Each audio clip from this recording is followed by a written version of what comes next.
Muy buenos días, muy buenas tardes o muy buenas noches. Tengan todos ustedes, mis queridos amigos, mis queridas amigas y por supuesto, claro que sí. Pues ya que todos ustedes, la bola de confundidos que están en medio. Bienvenidos una vez más a su programa favorito, El Círculo de Lectura. Y uno tiene que aprovechar estos días donde la vida adulta se pausa para avanzar, pero no siempre tenemos ganas, güey. Yo creo que eso es lo más complicado, ¿no? Tener ganas. Así que sin más por el momento, ni preámbulos estúpidos que no te importan, échale ganas, papi.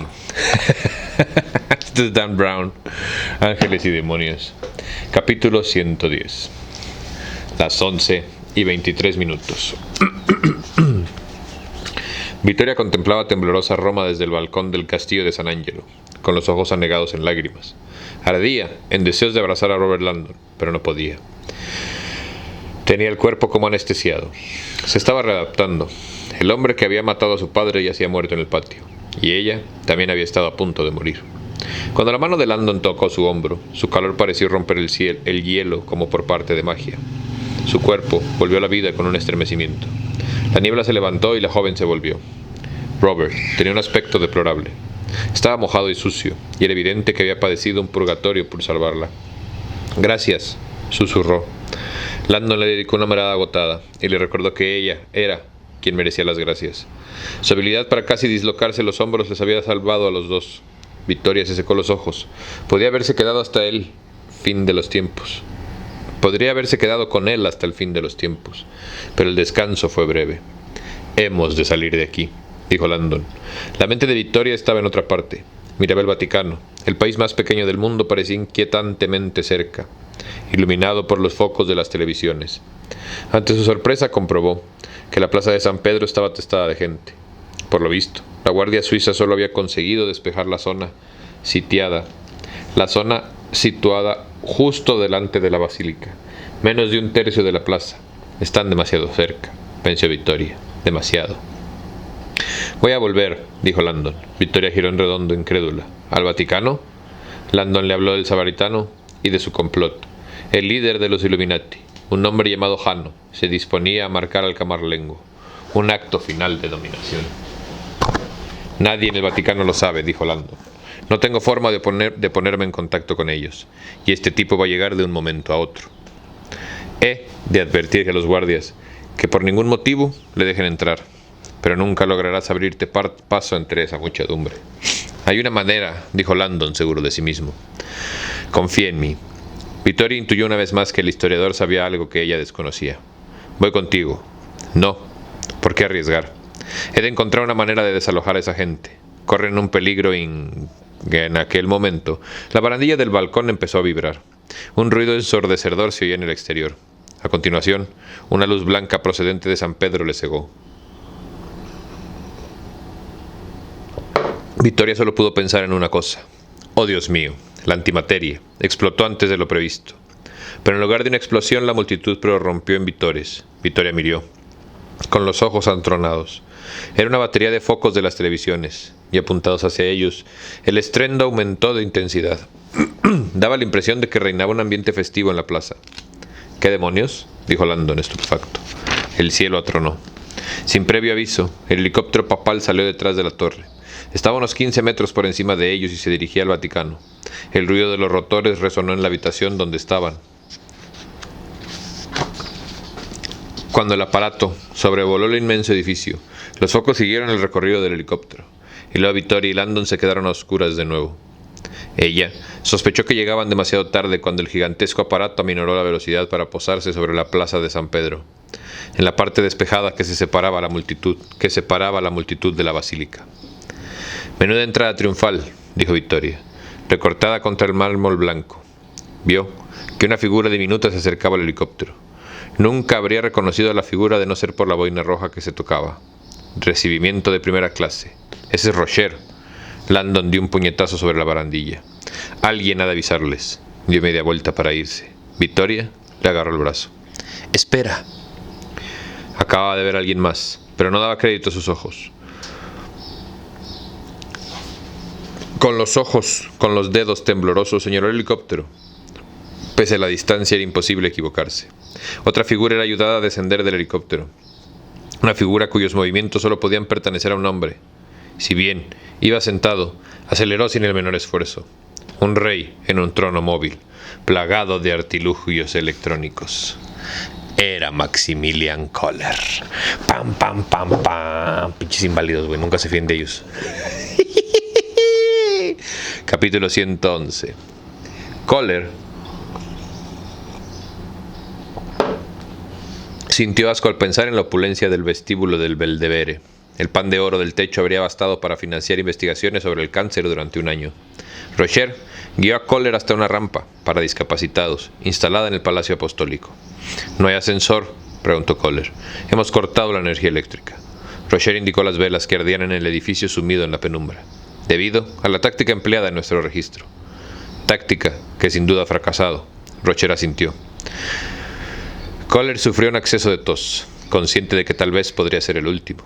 No fue un pensamiento del todo desagradable. Cuando llegaron al último piso y se dirigieron hacia el despacho papal, 4 guardias suizos corrieron hacia ellos, con aspecto preocupado. «Capitán, ¿qué está haciendo aquí?», preguntó uno de los guardias. Pensaba que este hombre era portador de información que solo hablará con el camarlengo. Los guardias retrocedieron, con expresión suspicaz. «Avisen al camarlengo que el director del CERN, Maximilian Kohler, ha venido a verle», ordenó Rocher. «De inmediato». «Sí, señor». Uno de los guardias se dirigió corriendo a avisar al camarlengo. Los demás permanecieron inmóviles. Estudiaron a Rocher, inquietos. «Un momento, capitán. Anunciaremos a su invitado». Sin embargo, Kohler no se detuvo. Maniobró su silla y dejó atrás a los centinelas. Los guardias giraron en redondo y corrieron tras él. «Fermati, señor. Alto». Su comportamiento asqueó a Kohler. Ni siquiera la fuerza de seguridad de élite más importante del mundo era inmune a la complación. Era inmune a la compasión que todo el mundo sentía por los minusválidos. De haber sido un hombre sano, los guardias lo habrían detenido. Los minusválidos son inofensivos, pensó Kohler. Al menos eso cree el mundo.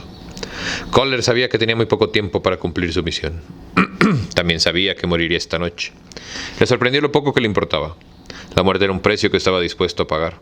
Habría sufrido demasiado en esta vida para que alguien como el camarlengo Venteresca destruyera su obra.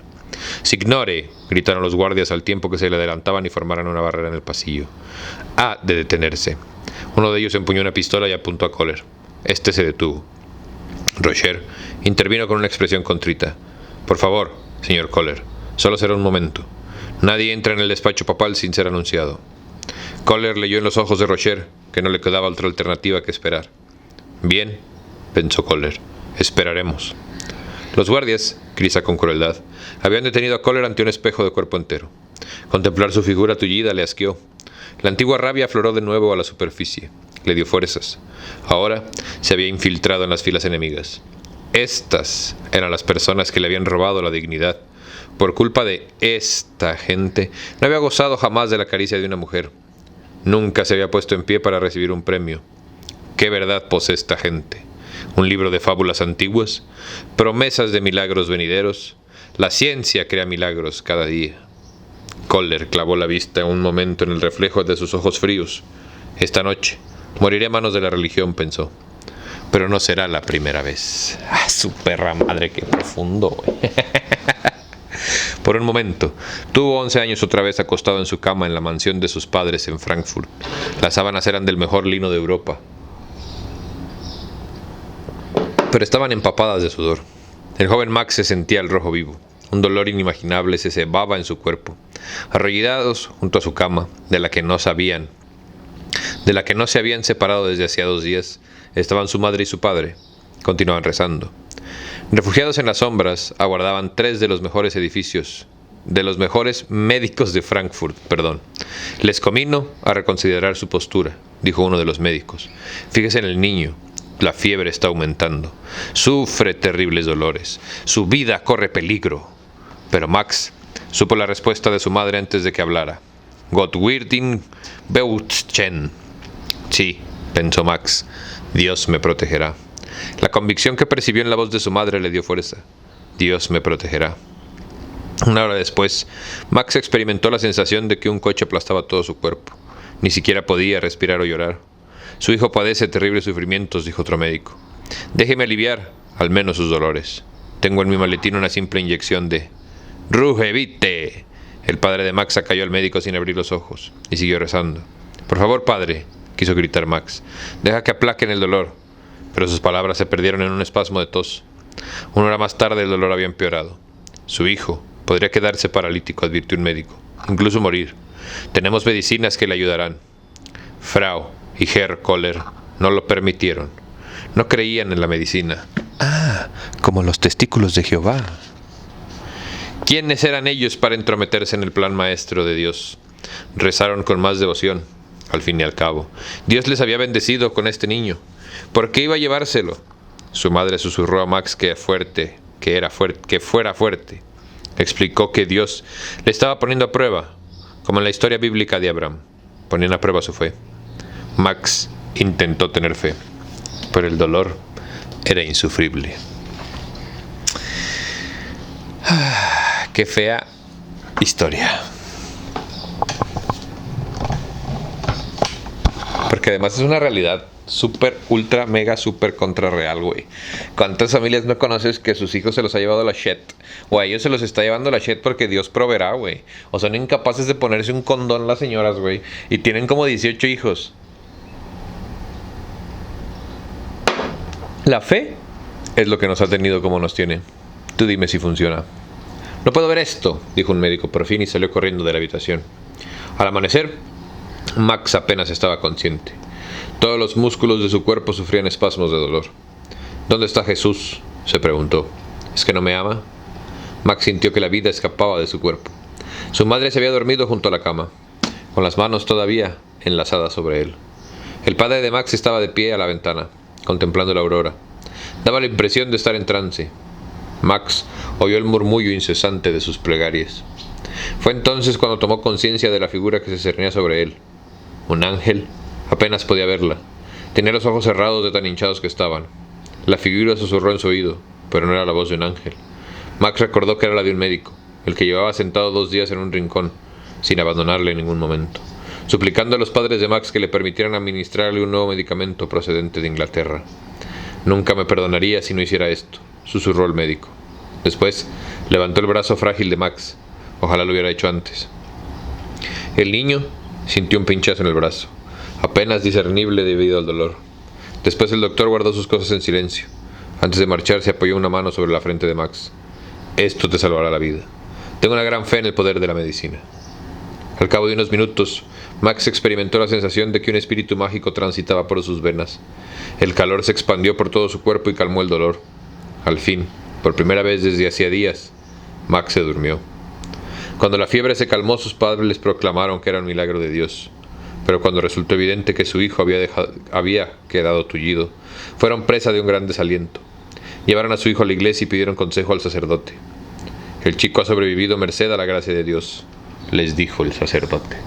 Max escuchó sin decir nada. Pero nuestro hijo no puede andar. Frau Kohler se echó a llorar. El cura sintió con tristeza. Sí, parece que Dios le ha castigado por no tener bastante fe.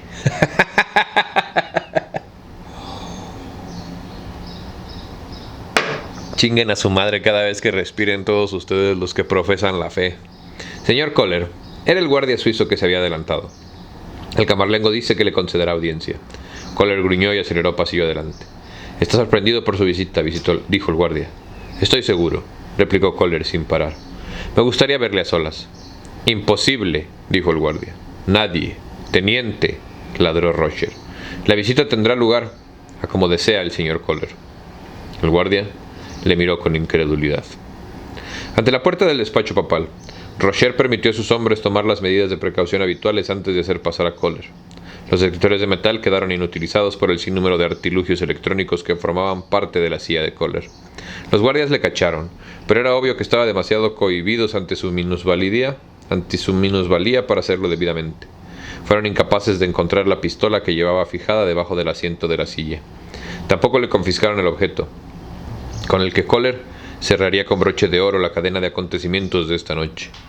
Cuando Kohler penetró en el despacho papal, el camarlengo Venteresca estaba solo, y se encontraba arrodillado en oración junto a un fuego moribundo. No abrió los ojos. «Señor Kohler», dijo el camarlengo, «¿ha venido a convertirme en mártir?» Tan tan. Ah, que mi camarlengo Venteresca.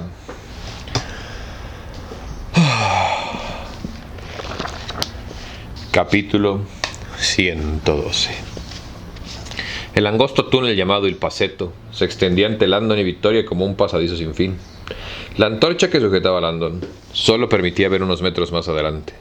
Las paredes se cerraban sobre ellos y el techo era bajo. El aire olía a humedad. Landon corría en la oscuridad, seguido por Victoria. El túnel se inclinó en una pendiente pronunciada al dejar atrás el castillo San Angelo, y luego ascendió por la parte inferior de un bastión de piedra que parecía un acueducto romano. En este punto, el túnel se niveló e inició su ruta secreta hacia el Vaticano. Mientras Landon corría, sus pensamientos no cesaban de dar vueltas en imágenes caleidoscópicas. Kohler, Hano, el Assassin, Rocher, una sexta marca. «Estoy seguro de que he oído hablar de la sexta marca», había dicho el asesino, «la más brillante de todas». Landon estaba muy seguro de que no. Ni siquiera repasando las teorías conspiratorias encontraba una alusión a la sexta marca, real o imaginaria. Corrían rumores sobre lingotes de oro y el diamante sin mácula de los Illuminati, pero nadie había hablado de una sexta marca. «Maximilian Kohler no puede ser Hano», exclamó Victoria. «Imposible». Imposible era una palabra que Landon había dejado de utilizar esta noche. «No lo sé», gritó. «Kohler es un resentido, y además es una persona con muchos medios a disposición. Esta crisis ha conseguido presentar al CERN como un cubil de monstruos.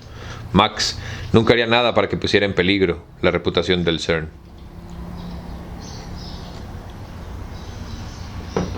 Por una parte, Landon sabía que el CERN había recibido un severo correctivo esta noche, y todo por culpa de los Illuminati, que habían insistido en convertir la crisis en un espectáculo público. No obstante, se preguntó, ¿hasta qué punto había salido perjudicado el CERN? De hecho, cuanto más lo pensaba Landon, más se preguntaba si esta crisis beneficiaría al CERN, si la publicidad era el objetivo, la antimateria era el ganador del bote de esta noche. Todo el planeta estaba hablando de ella. «Ya sabes lo que dijo el promotor Pete Barnum», gritó Landon sin volverse. «No me importa lo que digas de mí, pero deletrea bien mi nombre». Ah, esa va a ser mi nueva frase, güey. «Apuesto que hay una cola, con el fin de conseguir permiso para utilizar la tecnología derivada de la antimateria. Y después de que comprueben su verdadero poder a medianoche». «Es absurdo», dijo Victoria.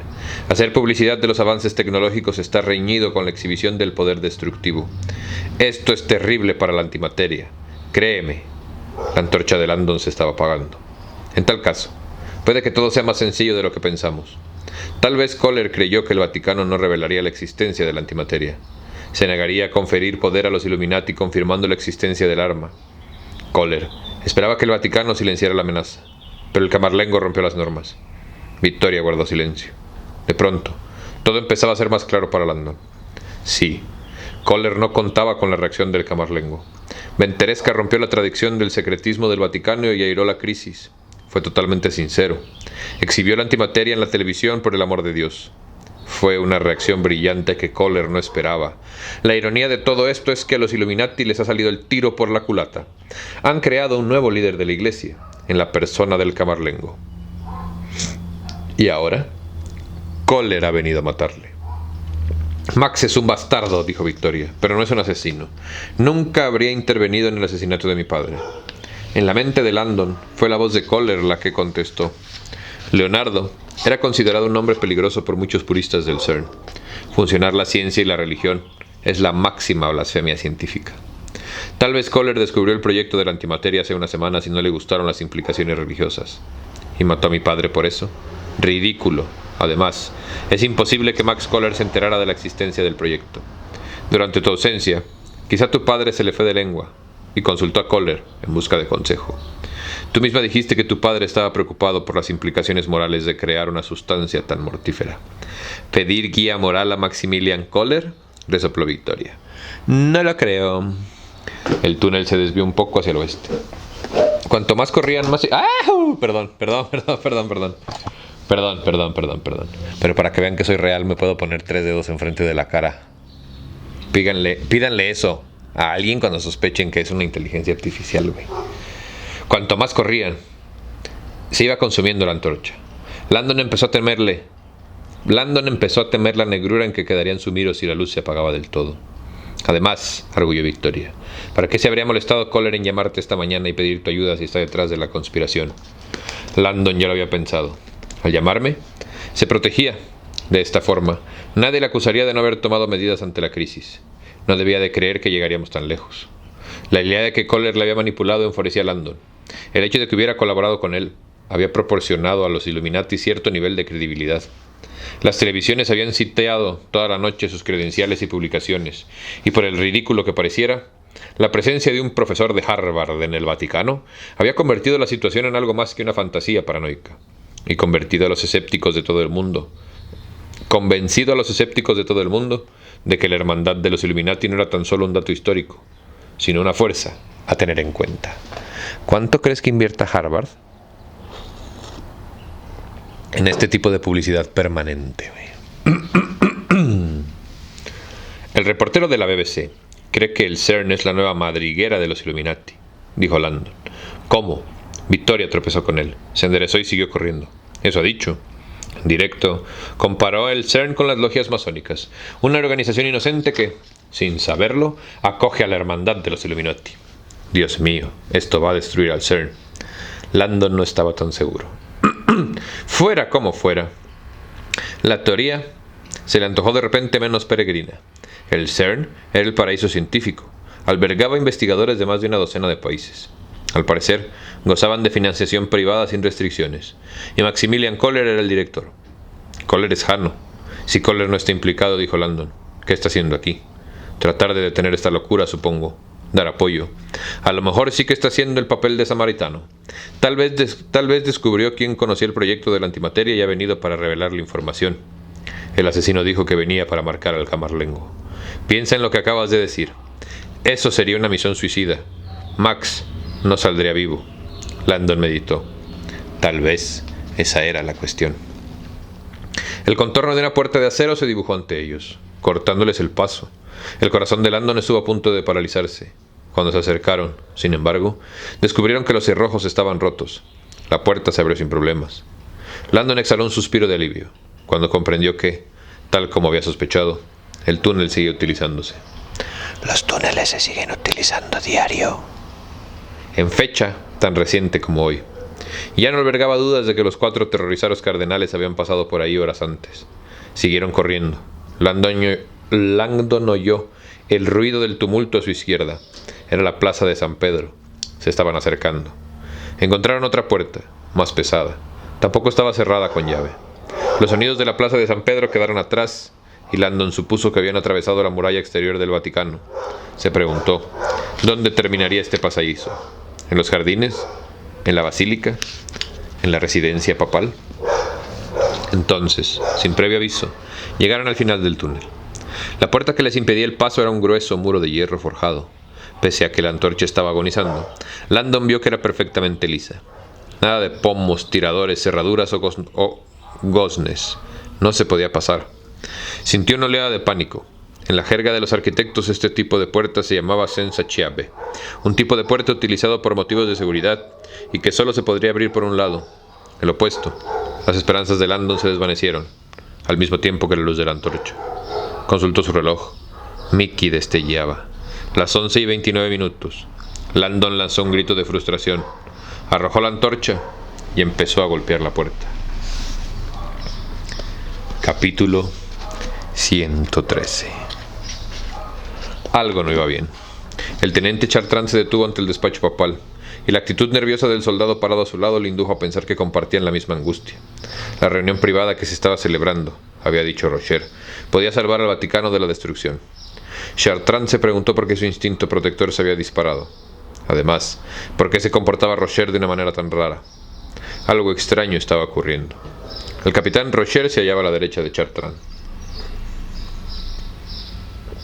con la vista clavada en el frente y la expresión distante. El teniente apenas reconocía a su capitán. Rocher no había sido el mismo durante la última hora. Sus decisiones eran absurdas. Alguien debería de estar presente en esta reunión, pensó Chartrand. Había oído que Maximilian Kohler echaba el cerrojo de la puerta después de entrar. ¿Por qué lo había permitido Rocher? Pero otras cosas perturbaban también a Chartrand. Los cardenales seguían bajo llave en la capilla Sixtina. Era una locura absoluta. El camarlengo había ordenado que los evacuaran 15 minutos antes. Rocher había desestimado la decisión sin informar al camarlengo. Chartrand había expresado su preocupación y el capitán casi le había cortado la cabeza. La cadena de mando nunca se cuestionaba en la Guardia Suiza, y Rocher era la autoridad suprema. Era ahora la autoridad suprema. Media hora, pensó Rocher, y consultó con discreción sus cronómetros. Su cronómetro suizo, la tenue luz de los candelabros que iluminaban el destino, que iluminaban el vestíbulo. Dense prisa, por favor. Chartrand se moría de ganas por oír lo que estaba pasando al otro lado de las puertas. De todos modos, sabía que nadie más que el camarlengo podría tomar las riendas de esta crisis. El hombre había sido puesto a prueba esta noche, y no se había achicado. Había afrontado los problemas sin vacilar, con sinceridad, con ejemplaridad. Chartrand se sentía orgulloso de ser católico. Los Illuminati habían cometido un error cuando desafiaron al camarlengo Venteresca. Sin embargo, en aquel momento, un sonido inesperado interrumpió los pensamientos de Chartrand. Unos golpes.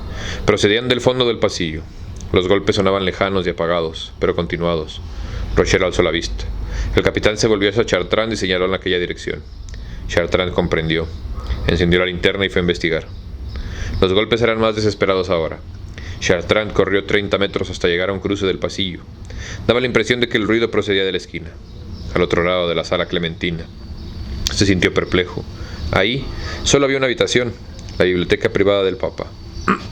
La biblioteca privada de su santidad estaba cerrada con llave desde la muerte del Papa. Nadie podría estar dentro.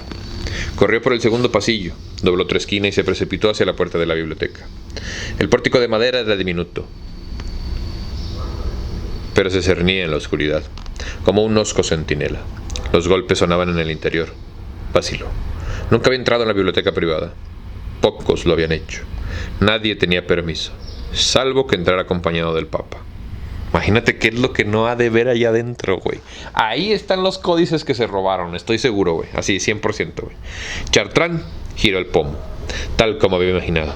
La puerta estaba cerrada con llave. Aplicó el oído a la hoja de madera. Los golpes resonaron con más fuerza. Entonces oyó otra cosa. Voces. Alguien gritaba. No pudo distinguir las palabras, pero percibió pánico en los gritos. ¿Había alguien atrapado en la biblioteca? ¿La Guardia Suiza no había evacuado el edificio como era debido? Chartrand titubeó. Se preguntó si debía volver y consultar a Rocher. Al infierno. Había sido entrenado para tomar decisiones y ahora lo haría. Sacó su pistola y disparó un solo tiro al pestillo de la puerta. La madera estalló y la puerta se abrió. Cuando cruzó el umbral, Chartrand solo vio negrura. No vio su linterna. La habitación era rectangular. Alfombras orientales, estanterías de roble, llenas de libros. Un sofá de cuero, una chimenea de mármol. Chartrand había oído historias sobre este lugar. 3000 volúmenes antiguos junto con revistas y periódicos actuales. Todo cuanto solicitara su santidad. La mesita auxiliar rebosaba de revistas científicas y políticas. Los golpes se oían con claridad ahora. Chartrand apuntó la linterna hacia el sonido. En la pared del fondo, al otro lado de la zona de estar, había una enorme puerta de hierro. Parecía tan impenetrable como una cámara acorazada. Tenía 4 cerraduras gigantescas. Las diminutas letras grabadas en el centro de la puerta dejaron sin respiración a Chartrand. Il Pasetto. Chartrand contempló la inscripción. La ruta de escape secreta del Papa. Había oído hablar de Il Pasetto. Incluso conocía los rumores de que había existido una entrada en esta biblioteca, pero hacía siglos que no se utilizaba el túnel. ¿Quién podría estar dando golpes al otro lado? Chartrand contempló la inscripción. La ruta de escape secreta del Papa. ¡Ah, chinga! Chartrand golpeó la puerta con la linterna. Se oyeron gritos exaltados. Los golpes pararon y las voces chillaron con más fuerza. Apenas podía distinguir las palabras. Kohler, mentira, Camarlengo. ¿Quién es?, preguntó Chartrand. Langdon, Victoria B. Chartrand entendió lo bastante para quedarse confuso. Pensaba que estaban muertos. ¡La puerta!, chillaron las voces. ¡Abran! El teniente miró la barrera de hierro y supo que necesitaría dinamita para abrirse paso. ¡Imposible!, gritó. ¡Demasiado gruesa! ¡Reunión! ¡Detener! ¡Arlengo! ¡Peligro! Pese a que había sido entrenado para dominar el pánico, Chartrand experimentó una repentina oleada de miedo al oír las últimas palabras. Lo había entendido bien. Dio media vuelta para salir corriendo. No obstante, vaciló. Su mirada se había posado en algo de la puerta. Algo aún más sorprendente que el mensaje recibido. De cada cerradura colgaban llaves. Chartrand no podía creerlo. Las llaves estaban ahí. Parpadeó, sin dar crédito a sus ojos. Se suponía que las llaves deberían de estar en alguna cámara secreta. Hacía siglos que no se utilizaba este pasaje. Chartrand dejó la linterna en el suelo. Asió la primera llave y giró. El mecanismo estaba oxidado y se resistió a sus esfuerzos, pero todavía funcionaba. Alguien lo había abierto hacía poco. Se dedicó a la siguiente cerradura y luego a la otra. Cuando el último pestillo se deslizó a un lado, Chartrand tiró. La hoja de hierro se abrió con un chirrido. Agarró la linterna e iluminó el pasadizo. Robert Landon y Victoria Vetra entraron tambaleantes en la biblioteca, como un par de apariciones. Ambos estaban harapientos y cansados, pero muy vivos. ¿Qué significa esto? ¿Qué pasa aquí?, preguntó Chartrand. ¿De dónde sale? ¿Dónde está Kohler?, preguntó a su vez Landon. Chartrand señaló. En una reunión privada con el Landon y Victoria se pusieron a correr por el pasillo a oscuras. Chartrand se volvió y, guiado por su instinto, apuntó la pistola a sus espaldas. La bajó enseguida y se lanzó en pos de la pareja. Por lo visto, Rocher los oyó acercarse, porque los estaba apuntando con su arma delante de la puerta del despacho. ¡Alt! El Camarlengo está en peligro, gritó Landon al tiempo que alzaba los brazos en señal de rendición. ¡Abra la puerta! Kohler va a matar al Camarlengo. Rocher parecía furioso. ¡Abra la puerta!, gritó Victoria. ¡Deprisa! Pero ya era demasiado tarde. Un chillido estremecedor se oyó en el despacho papal. Era el Camarlengo. Capítulo 114. El enfrentamiento duró pocos segundos. El Camarlengo aún seguía chillando cuando Chartrand pasó junto a Rocher y voló la cerradura del despacho. Los guardias se precipitaron al interior. Landon y Victoria lo siguieron. La escena que presenciaron era escalofriante. La habitación solo estaba iluminada por velas y el fuego agonizante de la chimenea. Kohler estaba cerca de la chimenea, en precario equilibrio delante de su silla. Esgrimió una pistola, apuntada al Camarlengo que yacía en el suelo a sus pies, retorciéndose de dolor. La sotana del sacerdote estaba rasgada y su pecho desnudo, ennegrecido. Landon no pudo distinguir el símbolo desde donde estaba, pero había un hierro de marcar grande y cuadrado en el suelo. Cerca de Kohler, el metal todavía estaba al rojo vivo. Dos guardias actuaron sin la menor vacilación. Abrieron fuego. Las balas se estrellaron en el pecho de Kohler y empujaron hacia atrás. Y le empujaron hacia atrás. El director del CERN se derrumbó en su silla de ruedas. Manaba sangre de su pecho. Su pistola cayó al suelo. Landon estaba paralizado en la puerta. «Max», susurró Victoria. El Camarlengo, que todavía se retorcía en el suelo, rodó hacia Rocher y con el ademán aterrorizado de las primitivas casas de brujas, señaló al capitán con el dedo índice y gritó una sola palabra. «Illuminatus». «No, güey». «Bastardo», dijo Rocher al tiempo que corrió hacia él. «Inmundo Esta vez fue Chartrand quien reaccionó por puro instinto y alojó 3 balas en la espalda de Rocher. El capitán se desplomó de bruces en el suelo de baldosas y resbaló sin vida sobre su propia sangre. Chartrand y los guardias se precipitaron al instante hacia el Camarlengo, que continuaba retorciéndose de dolor. Ambos guardias lanzaron exclamaciones de horror cuando vieron el símbolo grabado a fuego en el pecho del Camarlengo. El segundo guardia vio la marca al revés y retrocedió al instante con miedo en los ojos. Chartrand, que parecía igualmente impresionado por el símbolo, cubrió la marca con la sotana rota del Camarlengo. Landon cruzó la habitación, como presa de un delirio. Intentó comprender lo que estaba viendo. Un científico tullido, un acto final de dominación simbólica. Había volado al Vaticano y marcado a fuego a la autoridad que debía velar por el proceso de elección del nuevo Papa. «Vale la pena morir por algunas cosas», había dicho el assassin. Landon se preguntó cómo era posible que un hombre discapacitado se hubiera impuesto al Camarlengo. Claro que Kohler tenía una pistola. Da igual cómo lo hizo. Kohler Cumplió su misión. Landon avanzó hacia la horripilante escena. Estaban atendiendo al camarlengo, y él se sintió atraído hacia el hierro de marcar, humeante, caído cerca de la silla de ruedas de Kohler. La sexta marca. Cuanto más se acercaba, más confuso se sentía. Daba la impresión de que la marca era un cuadrado perfecto, y era evidente que procedía de un compartimiento central del cofre que había visto en la guarida de los Illuminati. Una sexta y una última marca, había dicho el assassin, la más brillante de todas. Landon se arrodilló al lado de Kohler y extendió la mano hacia el objeto. El metal todavía desprendía calor. Asió el mango de madera y lo alzó. No estaba seguro de lo que esperaba ver, pero no era esto, desde luego.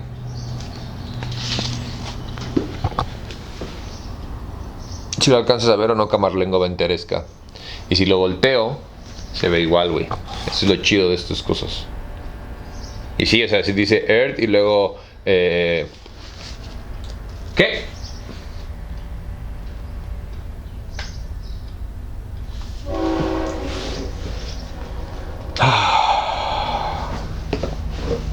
Landon miró durante un momento confuso.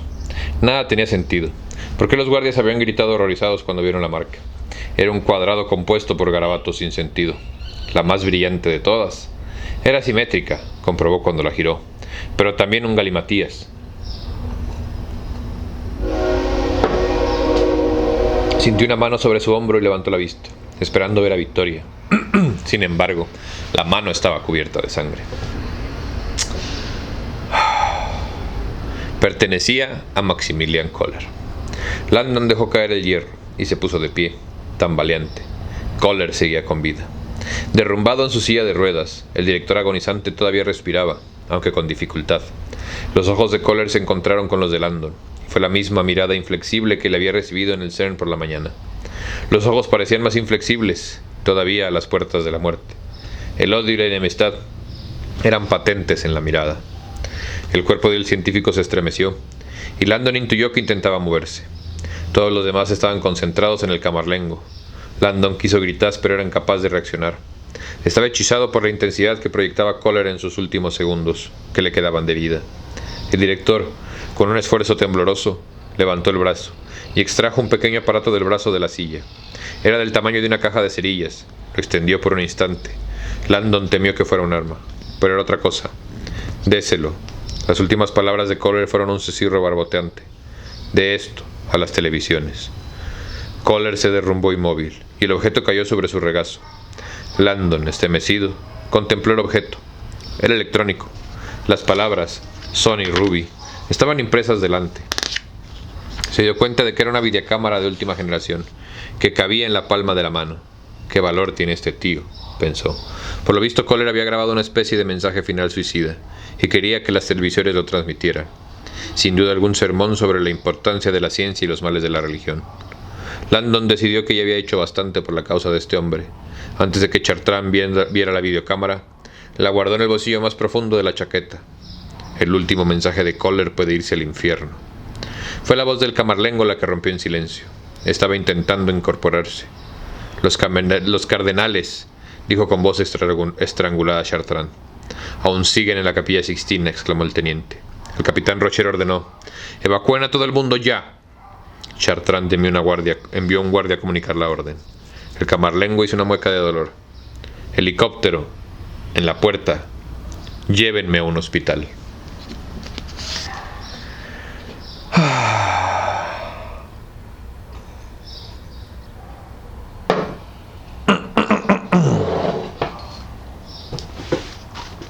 Capítulo 115. En la plaza de San Pedro, el piloto de la Guardia Suiza estaba sentado en la cabina del helicóptero, aparcado, y se masajeaba las sienes.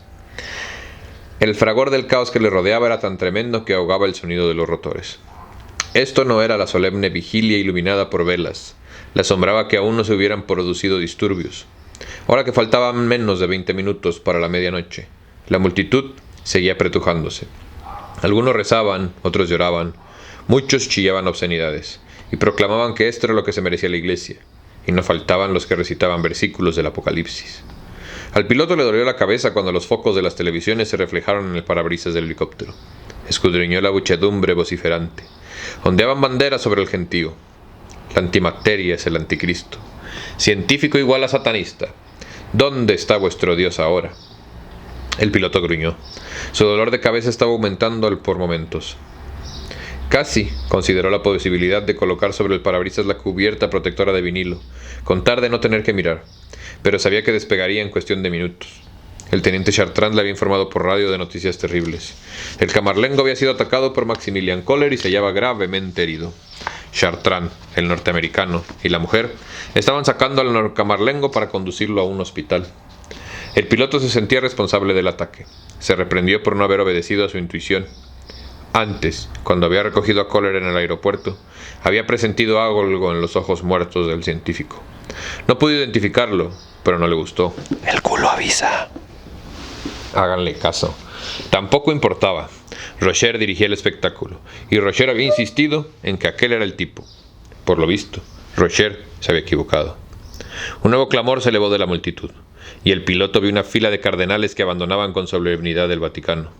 El alivio de los cardenales por abandonar la zona. Cero dejó paso de inmediato a miradas de perplejidad por la escena que los esperaba en la plaza. El estruendo de la muchedumbre se intensificó de nuevo. El piloto necesitaba una aspirina, tal vez 3. No le gustaba volar bajo el efecto de medicamentos, pero unas cuantas aspirinas serían mucho menos debilitantes que el felor dolor de cabeza. Decidió buscar el botiquín de primeros auxilios, guardado con diversos planos y manuales en una caja sujeta entre los dos asientos delanteros. Cuando intentó abrir la caja, no obstante, la encontró cerrada con llave. Buscó la llave, pero al final desistió. Estaba claro que no era su noche de suerte. Volvió a masajearse las sienes. En el interior de la basílica en tinieblas, Landon, Victoria y los dos guardias corrían hacia la salida principal. Incapaces de encontrar algo menos adecuado, los 4 transportaban al Camarlengo herido sobre una mesa estrecha, a modo de camilla. Oyeron el lejano fragor del caos humano que aguardaba en el exterior. El Camarlengo estaba al borde de la inconsciencia. El tiempo se estaba agotando. Pero ¿cuál es la prisa, güey? O sea, si nada más le quemaron el pecho, digo, además del dolor increíble que podía sentir, no estaba en peligro, güey. No hay ningún órgano ahí. Y antes de que empieces de pinche hater víbora, güey, no hay manera que una quemadura de 3er grado afecte tu corazón, güey. O sea, hay un pinche... Hay un hueso en medio que se llama esternón, güey. Es tan duro que si alguna vez se te desmaya un ojete, pones tu manita así y le picas aquí, lo que tienen entre las chichis. Así, en el huesito que tienen entre las chichis. Duele tanto que te desmayas, güey. Digo, duele tanto que te despiertas. Si no se despierta, corres al hospital. 5 minutos de cultura general con barbitas. Capítulo 116. Eran las 11:39 cuando Landon salió con los demás de la Basílica de San Pedro. El resplandor que hirió sus ojos era cegador. Los focos de las televisiones se reflejaban en el mármol blanco como los rayos del sol en una tundra nevada. Landon entornó los ojos, mientras intentaba refugiarse detrás de las enormes columnas de la fachada, pero la luz llegaba desde todas direcciones. Delante de él, una muralla de enormes pantallas de video se alzaba sobre la muchedumbre. Parado en lo alto de la magnífica escalinata que descendía hasta la plaza, se sintió como un jugador reticente en el mayor estadio del mundo. Al otro lado de los focos oyó el rítmico sonido de un helicóptero y el rugido de 100.000 voces. A su izquierda, una hilera de cardenales estaba saliendo a la plaza. Todos se pararon, al parecer disgustados, cuando vieron la escena que tenía lugar en la escalinata. Procedan con cuidado, urgió Chartrand, mientras el grupo bajaba por la escalera en dirección al helicóptero. Landon experimentó la sensación de que se estaban moviendo bajo el agua. Le dolían los brazos debido al peso del Camarlengo y la mesa. Se preguntó si la escena podía alcanzar mayores abismos de indignidad. Entonces vio la respuesta. Por lo visto, los 2 reporteros de la BBC habían cruzado la plaza en dirección a la zona de prensa. Pero ahora, debido al clamor de la multitud, se volvieron. Glick y Macri estaban corriendo hacia ellos. Macri estaba rodando con su cámara. Aquí vienen los buitres, pensó Landon. ¡Alt!, chilló Chartrand. ¡Retrocedan! Pero los reporteros no le hicieron caso. Alt, A-L-T en náhuatl significa agua. ¡Alt!, gritó Chartrand. ¡Retrocedan! Pero los reporteros no le hicieron caso. Landon supuso que las demás cadenas tardarían unos 6 segundos en reproducir estas imágenes en vivo de la BBC. Estaba equivocado. Tardaron 2. Como conectados por una especie de conciencia universal. Todas las pantallas de las televisiones interrumpieron sus emisiones y sus corresponsales en el Vaticano empezaron a transmitir la misma imagen. Una toma de la escalinata. Donde quiera que mirara Landon veía el cuerpo derrumbado del Camarlengo en Technicolor y primer plano. Esto está mal, pensó. Tuvo ganas de bajar corriendo por la escalera y cortarles el paso, pero no pudo. Tampoco habría servido de ayuda. Tal vez debido al rugido de la multitud o al aire fresco de la noche. En aquel momento ocurrió lo inconcebible. Como un hombre que se despertara de una pesadilla, los ojos del camarlengo se abrieron de repente, y el hombre se incorporó. Sorprendidos, Landon y los demás intentaron mantener el equilibrio. La parte delantera de la mesa se inclinó. El camarlengo empezó a resbalar. Intentaron depositar la mesa en el suelo, pero era demasiado tarde. El camarlengo siguió resbalando, pero por increíble que pareciera, no cayó. Sus pies se apoyaron sobre el mármol y se quedó de pie. Miró a su alrededor como desorientado y entonces, antes de que nadie pudiera impedirlo, se precipitó hacia adelante, tambaleándose en dirección a Macri. ¡No!, chilló Langdon. Chartrand intentó detener al camarlengo, pero este se revolvió contra él, con ojos enloquecidos. ¡Déjenme! Chartrand saltó hacia atrás. La escena fue de mal en peor. La sotana desgarrada del camarlengo empezó a resbalar hacia abajo. Por un momento, Landon pensó que la prenda continuaría pegada al cuerpo, pero ese momento pasó. La sotana resbaló sobre sus hombros y quedó colgando alrededor de su cintura. La exclamación que se elevó de la multitud pareció dar la vuelta al mundo y regresar en un solo instante. Las cámaras filmaron, los flashes destellaron. En las pantallas de las televisiones, la imagen del pecho marcado del camarlengo apareció proyectada en todo detalle. Algunas pantallas congelaron la imagen y le imprimieron un giro de 180 grados. La victoria definitiva de los Illuminati. Landon contempló la marca en las pantallas. Si bien ya la había visto antes, ahora el símbolo adquirió sentido para él. Un sentido perfecto. El maligno poder de la marca arrolló a Langdon como un tren. Orientación. Landon había olvidado la primera regla de la simbología. Cuando un cuadro no es un cuadrado. También había olvidado que los hierros de marcar, al igual que los sellos de goma, nunca tenían el mismo aspecto que sus improntas. Estaban al revés. Landon había estado mirando el negativo de la marca. A medida que aumentaba el caos, una antigua cita de los Illuminati resonó en su mente, con un significado nuevo. Un diamante sin mácula, nacido de los antiguos elementos con tal perfección, que todos cuanto lo veían solo podían mirar embelesados. Landon sabía ahora que el mito era cierto. Tierra, aire, fuego, agua. El diamante de los Illuminati. Y fíjate, sí se alcanza a ver, güey. No sé por qué lo imprimieron tan chiquito. Pero si te fijas, en la primera dice tierra, en la segunda dice aire y fuego, o air and fire, y en la última dice earth. ¿No, Simón? Y si lo ves al revés, dice lo mismo, güey. Está muy cabrón. Lo voy a mandar a hacer playeras.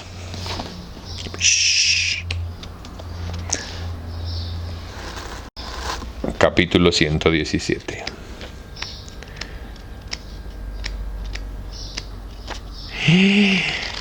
Es que, bueno, o sea, ya no lo vamos a echar, pero todavía falta, güey. Bueno, capítulo 117. Robert Landon albergaba pocas dudas acerca del caos y la historia que se habían apoderado de la plaza de San Pedro en aquel instante. Excedían cualquier cosa que la colina del Vaticano hubiera presenciado en toda su historia. Ni batallas, ni crucifixiones, ni peregrinajes, ni visiones místicas. Nada podía compararse con la magnitud y dramatismo de este momento.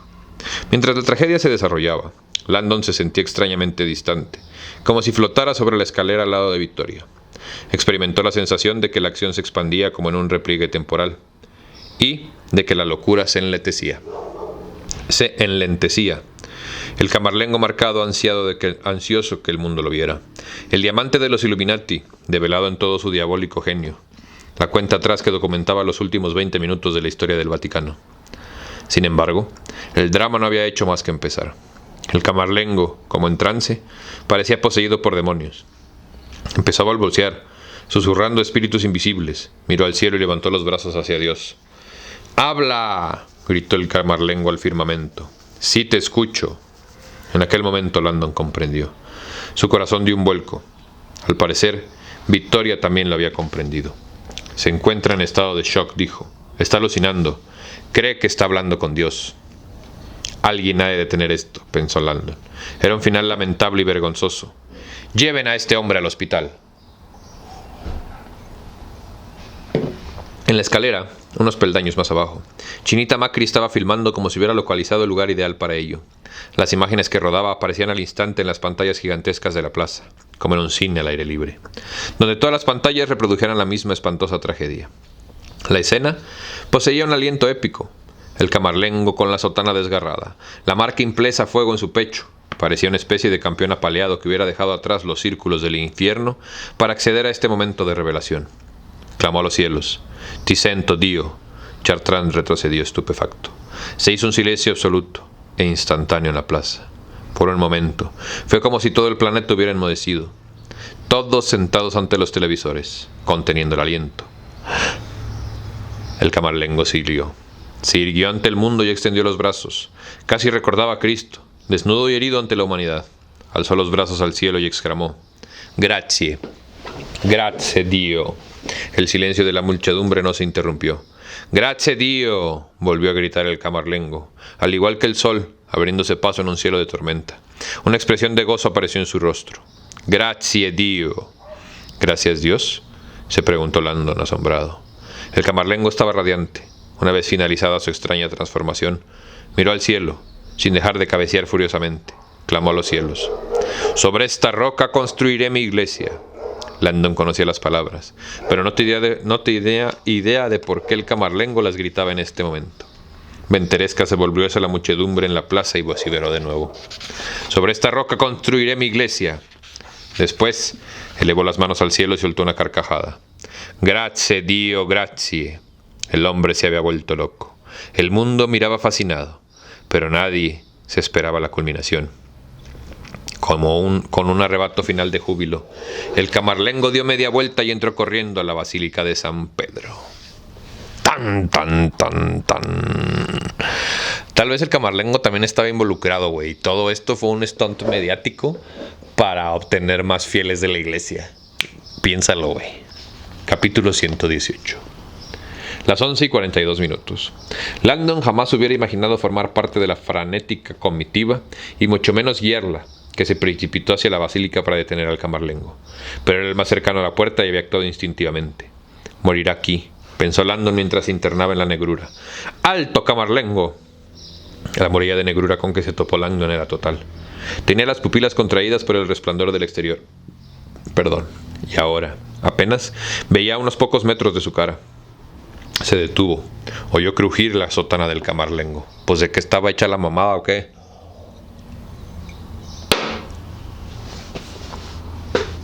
Victoria y los guardias llegaron de inmediato. Victoria en sus shorts.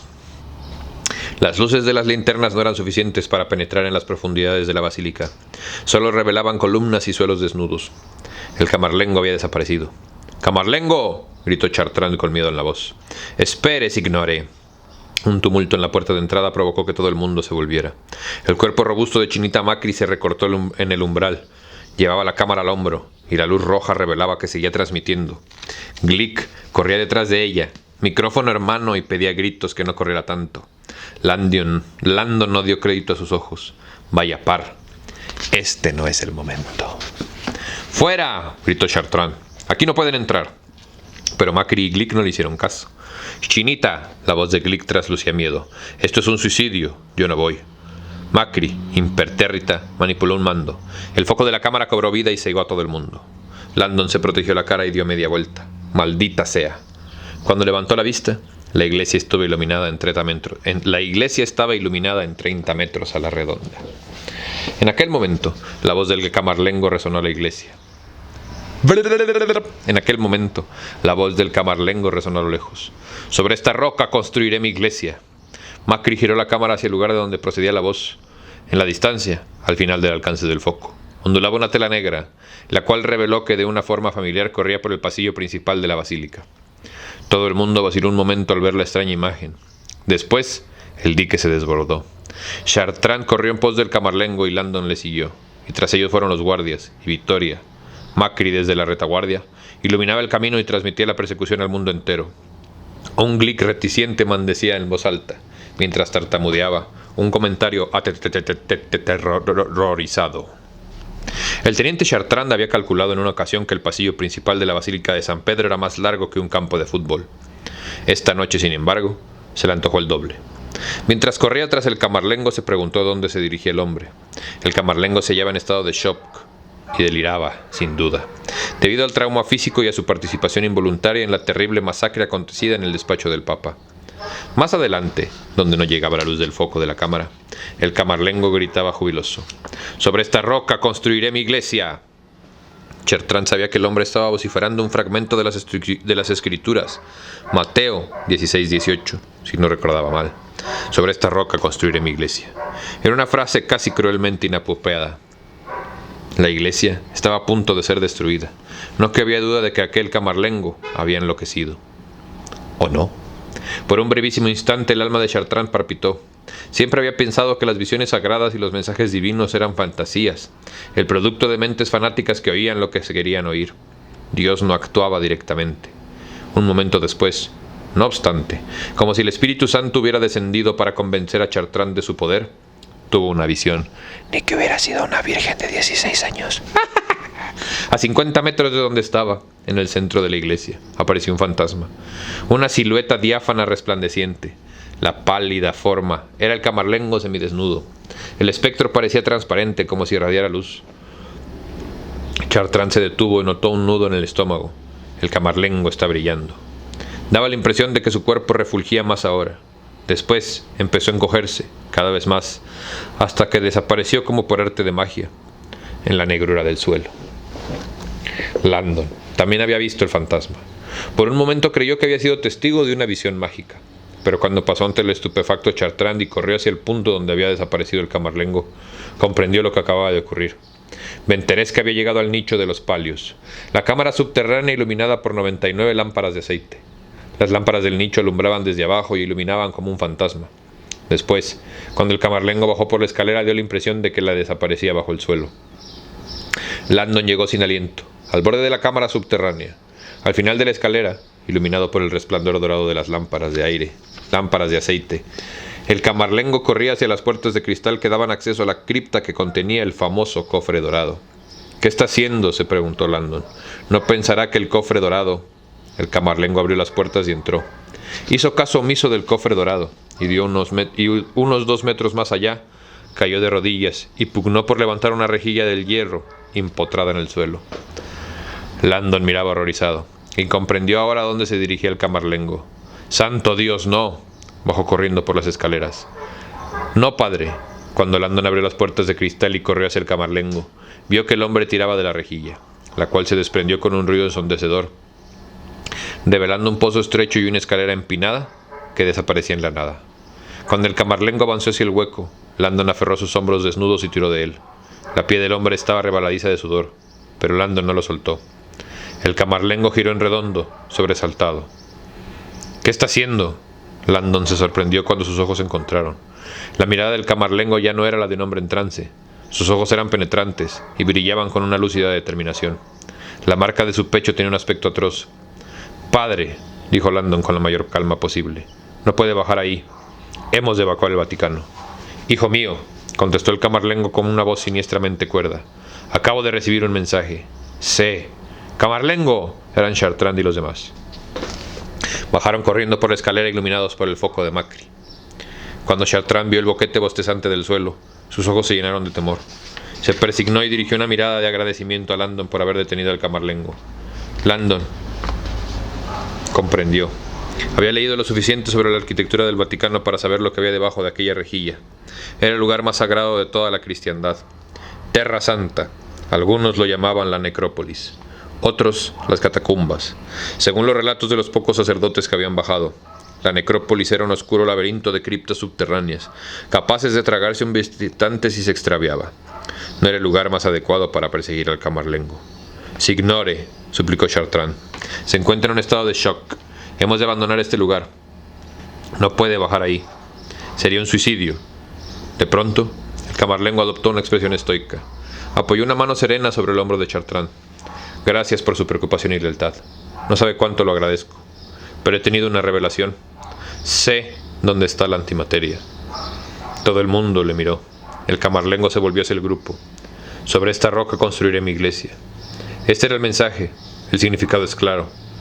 Landon aún no conseguía comprender por qué el camarlengo estaba tan convencido de que Dios le había hablado, y mucho menos de que había descifrado el mensaje.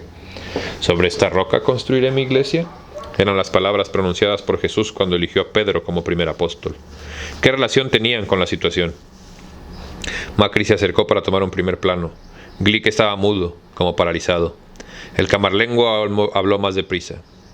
Los Illuminati han colocado su arma de destrucción en la mismísima piedra angular de esta iglesia. En sus cimientos, señaló la escalera.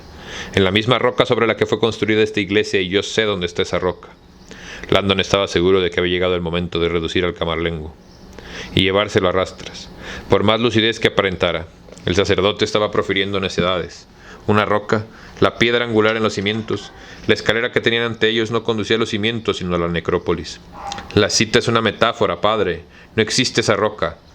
Una extraña tristeza invadió al camarlengo. Sí que existe la roca, hijo mío, señor el agujero.